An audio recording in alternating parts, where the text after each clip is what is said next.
Bon après-midi à tous nos auditeurs. Bienvenue sur Bonjourcast français. Comment allez-vous aujourd'hui? Bon après-midi, nous sommes ravis de vous retrouver. Aujourd'hui, nous avons un sujet très pratique et utile pour tout le monde. Exactement. Nous allons parler de quelque chose que nous faisons tous les jours. Aller au travail ou à l'université. Oui, et plus précisément, nous allons comparer deux moyens de transport différents. Philippe, comment est-ce que tu vas au travail tous les jours? Moi, je prends le métro. C'est mon choix depuis 3 ans maintenant. Et toi, Sophia? Moi, je vais au travail à vélo. J'adore ça. Mais dis-moi, pourquoi tu préfères le métro? Bonne question. D'abord, c'est très rapide. Mon trajet dure seulement 25 minutes. Si je prenais la voiture, ça prendrait au moins 50 minutes à cause du trafic. C'est vrai, le trafic en ville est horrible, surtout le matin. Mais le métro n'est pas toujours agréable, non? Tu as raison. Pendant les heures de pointe, c'est vraiment bondé. Parfois, je suis collé contre d'autres personnes, je ne peux même pas bouger. Il y a du monde partout. Oh là là, ça doit être inconfortable. Et l'odeur aussi, j'imagine, avec toutes ces personnes. Ne m'en parle pas. En été, c'est terrible. Les gens transpirent, il fait chaud, l'air conditionné ne fonctionne pas toujours bien. Moi, avec mon vélo, j'ai toute la liberté du monde. Je respire l'air frais, je vois les rues, les arbres, les magasins. Ça semble merveilleux.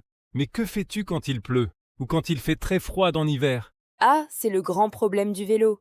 Quand il pleut, j'arrive au bureau complètement mouillé. Je dois apporter des vêtements de rechange dans mon sac. Et en hiver, il fait parfois moins 5 degrés le matin. En hiver, c'est difficile, je l'admets. Mes mains sont gelées même avec des gants. Mes oreilles sont rouges de froid. Mais je mets plusieurs couches de vêtements et ça va. Tu es courageuse. Moi, dans le métro, je suis toujours au chaud et au sec, peu importe la météo.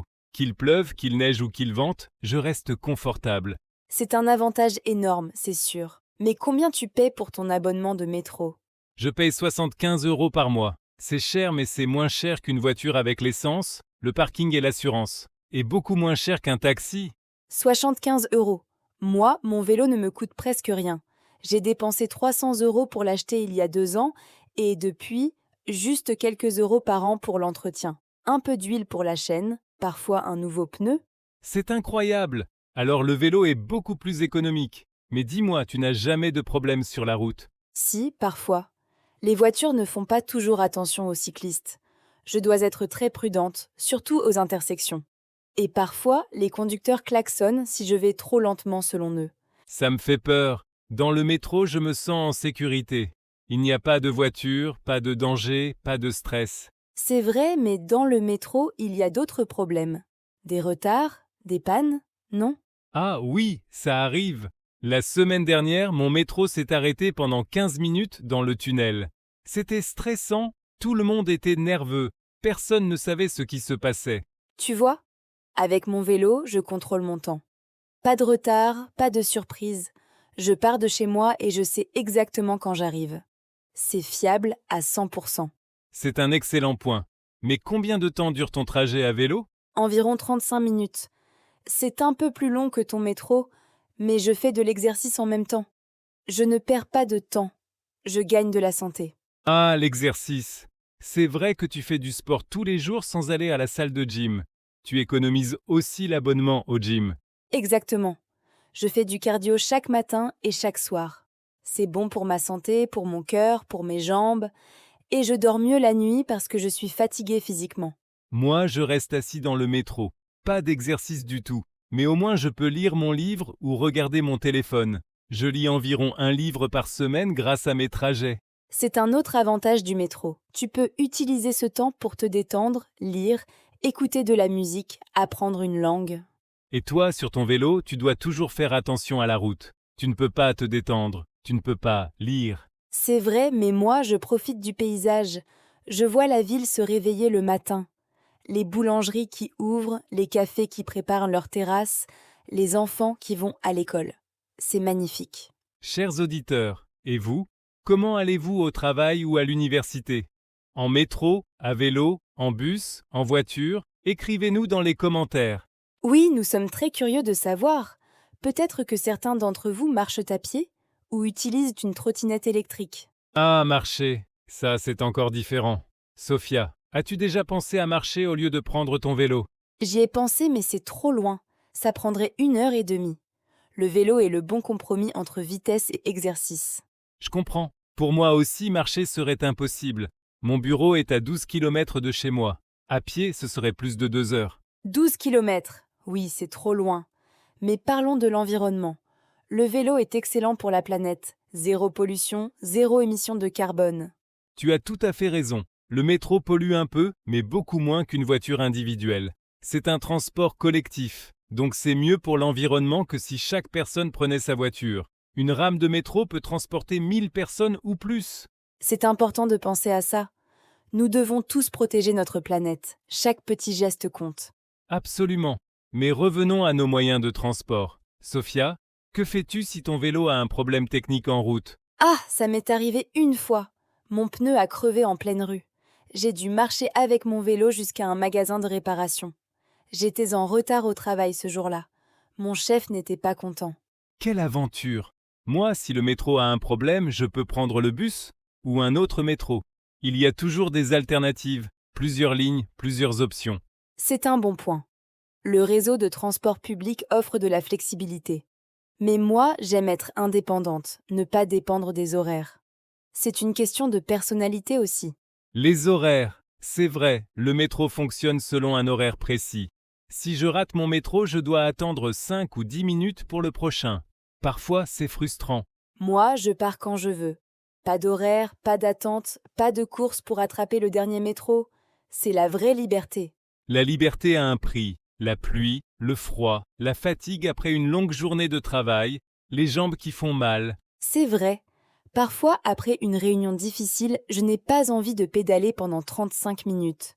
Je rêve d'être assise dans un métro confortable, surtout quand je porte des talons. Et moi, parfois, je t'envie. Être dehors, sentir le vent, voir le ciel, sentir le soleil sur mon visage.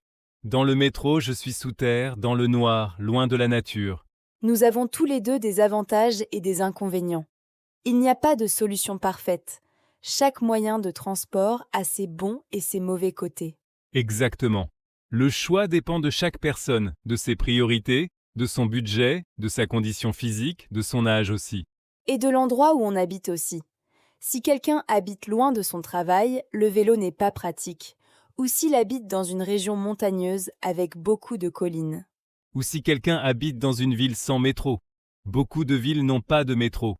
En France, seulement quelques grandes villes ont un métro. Paris, Lyon, Marseille, Toulouse, Lille, Rennes. C'est vrai. Dans certaines villes, le bus est le seul transport public disponible. Et dans les villages, il n'y a rien du tout. Chers auditeurs, quelle est la distance entre votre maison et votre travail ou université? 5 km? 10 km? Plus? Moins? Et quel moyen de transport préférez-vous? Celui qui est rapide, économique, écologique ou confortable? Qu'est-ce qui est le plus important pour vous? Chacun a ses propres priorités. Pour moi, la rapidité et la protection contre la météo sont importantes. Je n'aime pas être mouillé ou avoir froid. Pour moi, c'est l'exercice physique et l'économie d'argent. Et aussi l'indépendance, ne pas dépendre des horaires. J'aime ma liberté. Tu sais, Sophia, après cette conversation, je pense que je devrais essayer le vélo en été, quand il fait beau. Au moins le week-end pour commencer. Bonne idée. Et moi, je devrais peut-être prendre le métro pendant les jours de pluie intense. Pourquoi pas? Il faut être flexible. On peut combiner les deux méthodes. Utiliser le vélo quand c'est possible et le métro quand c'est nécessaire. Ce n'est pas tout noir ou tout blanc. C'est intelligent. La flexibilité, c'est la clé. S'adapter aux circonstances, au temps qu'il fait, à notre énergie du jour. Chers auditeurs, peut-être que certains d'entre vous font déjà ça. Vous changez de moyen de transport selon la saison ou la météo, selon votre humeur du jour. Partagez votre expérience avec nous. Nous adorons lire vos commentaires et apprendre de vous. Vos histoires nous inspirent. Avant de terminer, je veux ajouter quelque chose. Le transport, ce n'est pas juste aller d'un point A à un point B. Ce n'est pas juste un déplacement. Tu as raison. C'est aussi notre routine quotidienne, notre moment de transition entre la maison et le travail. C'est un moment pour nous préparer mentalement. Pour certaines personnes, c'est un moment de stress. Pour d'autres, c'est un moment de détente, de méditation, de réflexion. Moi, mon trajet à vélo le matin me donne de l'énergie. J'arrive au bureau réveillée, dynamique, prête à travailler. Mon cerveau est actif. Moi, mon trajet en métro me permet de me préparer mentalement. Je lis les nouvelles, j'écoute un podcast, je planifie ma journée, je révise mes dossiers. Chacun utilise ce temps différemment. L'important est de trouver ce qui fonctionne pour nous, ce qui nous rend heureux et efficaces. Et d'être ouvert au changement. Peut-être qu'un jour tu essaieras le métro, ou moi le vélo. La vie change, nos besoins changent. Pourquoi pas? La vie est pleine de nouvelles expériences à découvrir. Il ne faut jamais dire jamais. Il y a aussi d'autres options que nous n'avons pas mentionnées. Le covoiturage, par exemple. Partager une voiture avec des collègues. Oui, c'est une bonne option aussi. On partage les frais, c'est économique et écologique. Et on a de la compagnie pendant le trajet. Ou le télétravail. Travailler depuis la maison certains jours. Pas de trajet du tout. Ah, le télétravail. Le rêve pour beaucoup de gens. Travailler en pyjama, pas de transport, pas de stress. Mais ce n'est pas possible pour tout le monde. Non, malheureusement. Certains métiers nécessitent d'être physiquement présents. Médecins, serveurs, professeurs, vendeurs. C'est vrai, mais pour ceux qui peuvent, c'est une option fantastique. Moi, je télétravaille le vendredi. Ce jour-là, pas de vélo, je reste à la maison. Voilà, chers auditeurs, nous arrivons à la fin de notre conversation aujourd'hui. Le temps passe vite quand on discute de sujets intéressants. Nous espérons que vous avez apprécié notre discussion sur les moyens de transport pour aller au travail ou à l'université. C'était une conversation riche et utile. N'oubliez pas de nous dire dans les commentaires comment vous allez au travail ou à l'université et pourquoi vous avez choisi ce moyen de transport. Nous voulons tout savoir. Votre avis nous intéresse beaucoup, et vos expériences aident aussi d'autres auditeurs à réfléchir à leurs choix. Nous formons une communauté d'apprentissage. Merci de nous avoir écoutés aujourd'hui. Continuez à pratiquer votre français avec Bonjourcast français. Chaque jour, un peu de français. Bon après-midi à tous et à très bientôt pour une nouvelle conversation passionnante. Au revoir, chers auditeurs, et bonne route, que ce soit en métro, à vélo, en bus, à pied ou par n'importe quel moyen.